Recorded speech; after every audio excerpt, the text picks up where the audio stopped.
আমি এখানে যেটা নেতাদের পজিটিভ সাইড বলতে এসেছি অ্যাকচুয়ালি, মানে আমি নেতাদের নেগেটিভ সাইড বলতে চাই না, কারণ আমি জানি যে সব পার্টির নেতারাই এবিপি আনন্দ দেখে, রিস্কি হয়ে যায় ব্যাপারটা। আমি যেটা দেখেছি যে অনেকে যদি ভাবে যে আমার কেন্দ্রে আমি কাকে ভোট দেবো আমি কনফিউজড, আমি ঠিক করতে পারছি না, আমি আত্মবিশ্বাস দেখে ভোট দেবো, যে কার আত্মবিশ্বাস বেশি, তাহলে বিপদে পড়ে যাবেন, ভোটই দিতে পারবেন না। কেননা কারো আত্মবিশ্বাস কম নয়, সবারই তুঙ্গে। আপনারা দেখবেন ইলেকশনের আগে যখন সাংবাদিক গিয়ে কোনো প্রার্থীকে জিজ্ঞেস করেন যে সামনে ইলেকশন, কি মনে হচ্ছে, জিতবেন? জিতে গেছি।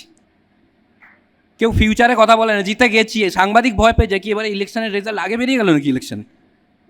মানে একটা আত্মবিশ্বাস, একটা কনফিডেন্স।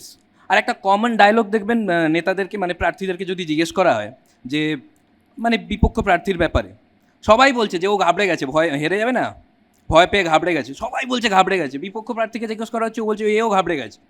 এটা দেখে জনগণ ঘাবড়ে যায় যে আমাদের কেন্দ্রেই সব ঘাবড়ানোর প্রার্থী কেন দিয়েছে।